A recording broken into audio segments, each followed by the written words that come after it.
spend some time with Rockford Mayor Larry Morrissey. He's on the line with us right now. Larry, good morning to you. Good morning. How are you? We're doing great. How's everything going this morning? It's a cold day in the Forest City. Now, as the chief executive, what can you do about that? I've sent in a memo, but I'm probably going to have about as much luck as anybody else. Well, we need you to weigh in on the big issues of the day, of course. What colors do you see when you look at the dress? Pardon me? See, this is the difference between goofs like you and I who don't have anything better to do and someone who does have something better to do not paying attention to this. I apparently missed that out. And is that some Oscars reference? No, just some viral thing that's really taken the world by storm, an argument over what color a dress is. It shows up different colors to different people depending on who you are and how you look at it. Mm-hmm. Wow. I'm still thinking about the dancing baby from the 90s. And you probably don't want to weigh in on what Rockford would do in case two llamas got loose and ran around downtown. I did happen to catch at the end of the news last night, those llamas running around.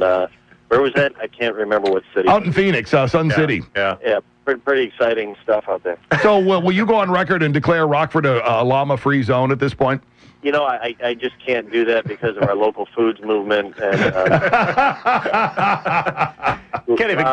llamas are pretty hip these days. And alpacas, too, I bet. We can't be an alpaca-free zone. No way. You can't exclude them both.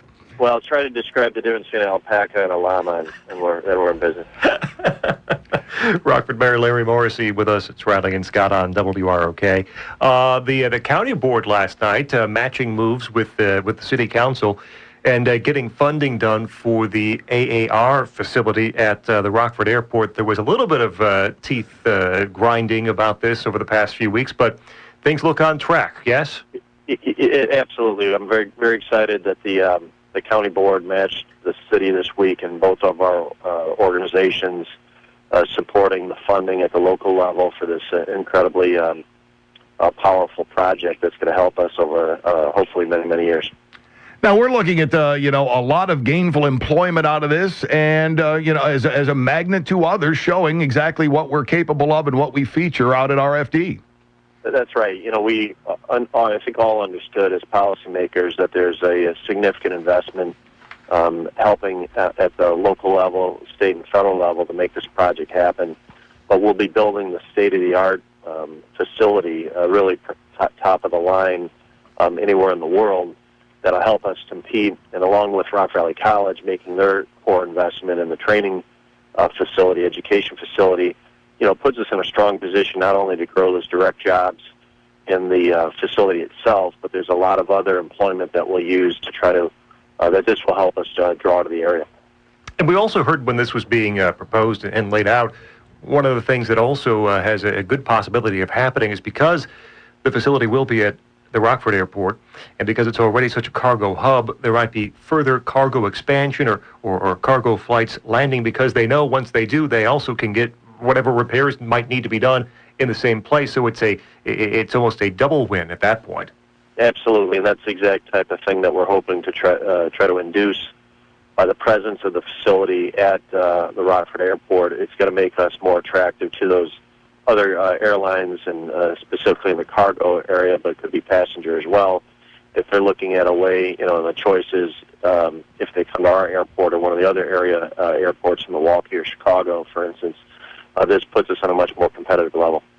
And it would appear, based upon some of the conversation that has been had, Peatone being backburnered, as far backburnered as something can possibly be at this point. Well, let's certainly hope so. We've argued for years and years that Rockford is the Chicago region's third airport, and we've been able to act and demonstrate that we can provide that support at a much more efficient, effective way than building an airport that the airlines themselves don't want to see built.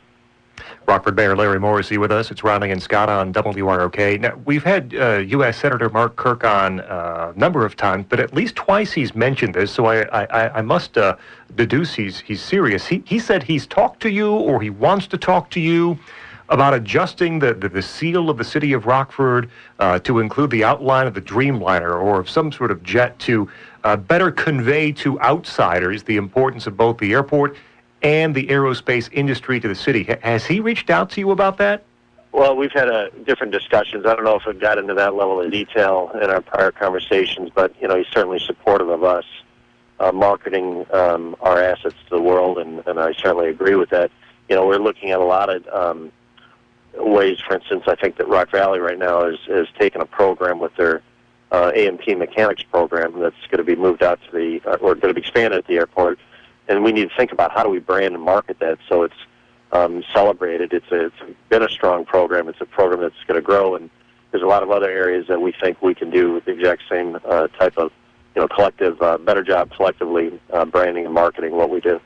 Spending some time with Rockford Mayor Larry Morrissey. A week or so back, the governor had his budget address. You were tweeting during the budget address with your take on things. For people who didn't see what you had to say, what is your take on what the governor's proposed? Well, it wasn't exactly what I had expected. There was a lot of it that I did expect. I expected it to be pretty austere. I expected it to be challenging. What I didn't expect is that of all the special interest groups that he would want to preserve, and he named only two, it would be the ones that make up the biggest part of our budget, police and fire generally, but the pension system not being addressed by him means that, and I understand it's part of the political process, but we at the city level really have to bang the drum and let the state legislators know, which I took the opportunity while I was in Springfield last week during the speech and following the speech to meet with some legislators and let them know just how important it is to not forget about adjusting pensions for police and fire if we're going to do it for everybody else, along with the fact that the cuts that he's suggesting would probably be between $7.5 and $9 million and a hit to our general fund. And because of some of the other ways in which our ability to manage our budget is limited, it would stand to be the equivalent of 75 to 90 police officer positions, which I'm certainly not going to support laying off those positions. So we've got to take every step that we can to let the legislature know, let the governor know what kind of devastating impact some of those cuts would have when they're combined with an inability to make savings. Mayor, I saw you tweet, I think, on that down the budget day, the percentage of the Rockford budget that is taken up by police and fire is like 72, 73%, somewhere in that range. Is that normal for cities around the state? It really is, yeah. I mean, our biggest portion of our budgets in our general funds, when I say general fund, there's some specialized funds that we have that I'm not including this, but our general operating funds for police, fire, and public works, for instance, out of all of those revenues that we take in, the vast majority is for personnel, and the vast majority of that is public safety personnel. So police and fire, generally in the state of Illinois, makes up the bulk of your local municipalities' budgets. And to be gratified as well, a lot of people are looking at where the governor left off is where the start of negotiations begin. It wasn't as though, okay, here's my blanket edict, this is what's going to happen. At least it's opened it up for discussion. That's right. And, the truth is the legislature a few years back, I believe it was 2010, passed a second tier of pensions. Now, this is being tested. I'm sorry, the 2010 legislation is not being tested. That was for new hires, new employees. But that's the second tier that they, again, talk about. The Tier 1 employees is the legislation that's being tested. When that passed, that was just for the state systems to make adjustments. We have to see what happens with the Illinois Supreme Court hearing oral argument on that case in March.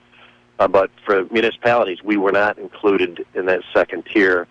When you look at the biggest portion of our, again, pension costs, police and fire. So although the legislature in the past demonstrated its willingness to take on the police and fire pensions, we hope they'll do so again. We obviously want to make sure whatever we do is constitutional. But at the end of the day, we have to do something to make our budget sustainable and manage our costs in connection with what our citizens can afford. Rockford Mayor Larry Morrissey with us. It's Ronnie and Scott on WROK. Following the budget address, the governor did say that he wanted to give cities and towns and counties the ability, the authority to file for bankruptcy protection. That is an effort that you've been discussing for at least a year, if not longer than that. And it's one that you say is necessary to at least have that option available to not just you, but to other mayors and leaders around the state. Where do you think that goes this year?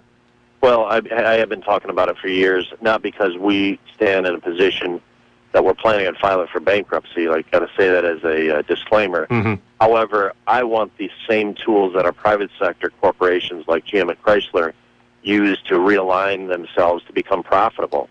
Had many cities, and frankly, had the state of Illinois put itself in a position to reset effectively, whether it's through, in the state's case, legislation, or for certain municipalities, reorganization, then we would have been hopefully back in the strong rebuilding prosperity phase as opposed to where we're at right now.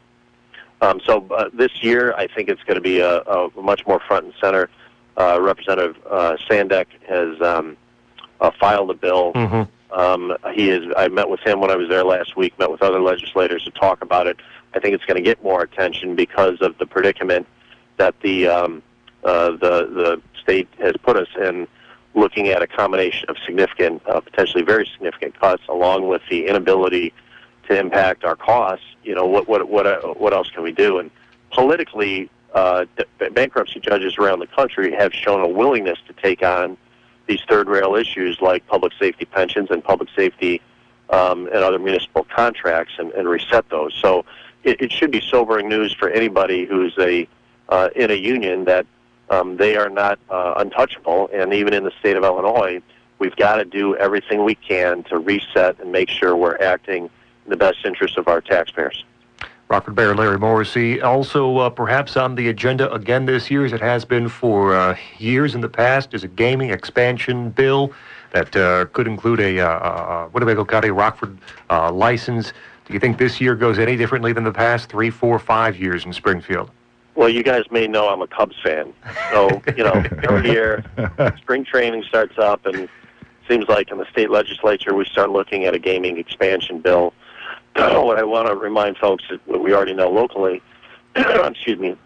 Video gaming has become a part of our community, and it's had certain effects that some people like, some people don't like. We're going to stay very involved with our state leaders and try to support an expansion plan that would be good for our community, allow us to capture revenue that otherwise would be leaving our state, and do so in a way that has the most positive impact for the community and reduces as much as possible any negative impacts. All right. Rockford Mayor Larry Morrissey, before we let you go, something we're excited about, and we'll be starting next month. Michael Coolidge is now with us longer, 9 to 11 each day, and part of that he's going to be hosting an Ask the Mayor program with you on the final Friday of each month starting in March. We'll have more details as we get a little bit closer to the date, but we're excited that we'll be able to set that up, and we'll have listeners be able to submit some questions and spend some more time with you here on the station. I'm looking forward to it very much. It should be a lot of fun, and I'm happy to become, hopefully, a recurring guest. There's so many issues that we're dealing with right now in local government that are directly tied into these conversations at the state and the federal level that I'd love being able to provide my perspective and look forward to having a lot of fun. And we look forward to hearing it, too. Mayor Larry Morrissey, thanks a lot for your time this morning. One other last plug. Next week, March 5th, is my State of the City address. If you can make it, it's going to be tickets are free. Always a good price. It's going to be webcast as well. It'll be downtown at the Nordloff Center, Sullivan Theater, the building the library owns, the old New American Theater. Mm-hmm. And look forward to sharing some of the message about the city of Rockford, some great things we're working on, as well as the challenges we're working on throughout 2015. Outstanding. Well, as always, we appreciate your time. Have a terrific weekend. Thank you very much.